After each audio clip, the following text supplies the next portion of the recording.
Hello student, last term में हम लोगों ने हीट के फार्मूले पढ़ लिए थे। अब उसी में हीट में एक टॉपिक है रेडिएशन, मतलब विकिरण।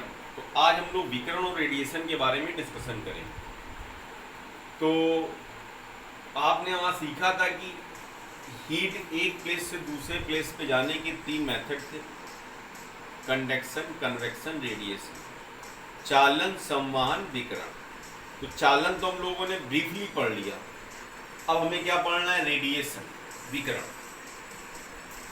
तो रेडिएशन का मतलब है कि आग अगर एक कोने में लगी हुई है, लकड़ी जला दीजिए, और हम दूसरे कोने में खड़े तो भी हमें हीट का एहसास होता है। तो हीट वहां से आप तक कैसे आई? This process is called radiation. अब रेडिएशन में मीडियम की कोई रिक्वायरमेंट नहीं होती, मतलब ऊष्मा संचरण की वह विधि जिसमें माध्यम की कोई आवश्यकता ना हो, उसे हम लोग बोलते हैं विकिरण, यानी transformation of heat without any medium. This process is called radiation. Clear? अब रेडिएशन कहाँ कहाँ में देखने को मिलेगा? तो जहाँ कहीं भी बिना किसी को टच किए हुए हमारे पास हीट आ जाए तो उसे हम क्या बोल देंगे? रेडिएशन। जैसे सन से हीट अर्थ पे आ रही है, तो 3 में से कौन सा मेथड है? तो आप कहेंगे सर रेडिएशन। अब इस रेडिएशन में है क्या? जैसे ये बल्ब जल रहा है, तो बल्ब जल रहा है तो इससे लाइट निकल रही है और इस साथ साथ एक हीट दे रहा है। तो इसकी हीट देने की जो पावर है उसको बोलते हैं उत्सर्जन क्षमता, emissive power. What is the emissive power? उत्सर्जन क्षमता। तो किसी भी सरफेस के यूनिट एरिया से 1 सेकेंड में जितनी हीट ट्रांसमिट होगी, यानी हीट ट्रांसफॉर्मेशन फ्रॉम सरफेस, हम ऐसे कह लें कि किसी पृष्ठ के एकांत क्षेत्रफल से उत्सर्जित होने वाली ऊष्मा की मात्रा को उस पृष्ठ की उत्सर्जन क्षमता कहते हैं। The amount of heat emission from unit surface area in 1 second is called emissive power of that surface. तो इस सरफेस की एमिसिव पावर निकालने के लिए आपने कहा कि हम ये देख लें कि 1 सेकेंड में और एक एरिया से कितनी हीट निकल रही है, वो उसकी एमिसिव पावर हो जाएगी। एब्जॉर्बिटिव पावर क्या है? सपोज करिए हमको किसी ने 100 रुपये दिए, हमने 80 लिए, 20 वापस कर दिए, तो हमारी एब्जॉर्बिटिव पावर कितनी हो गई? 80। हमने 100 रुपये दिए, 100 पूरे रख लेते तो हमारी एब्जॉर्बिटिव पावर कितनी होती? 100%। तो एब्जॉर्बिटिव पावर का मतलब है किसी सरफेस पे हीट गिरी, उसने हीट एब्जॉर्ब की, कुछ रिफ्लेक्ट कर दिया, तो जितनी एब्जॉर्ब की वो और जो रिफ्लेक्ट कर दिया उसको डिवाइड कर दें तो हमारी क्या आ जाएगी?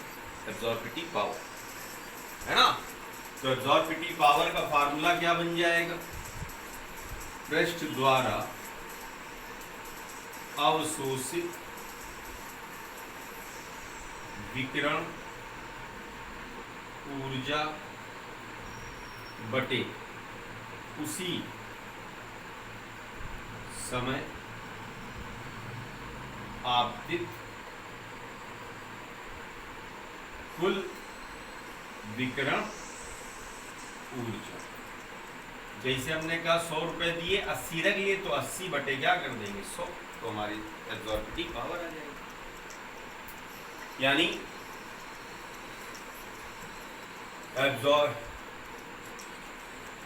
Absorption of radiant energy upon कुल इंसिडेंट टोटल रेडिएंट एनर्जी।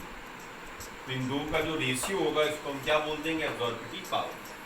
और संसार में कोई भी ऐसी चीज नहीं बनी है जिसकी एब्जॉर्बिटिव पावर क्या हो?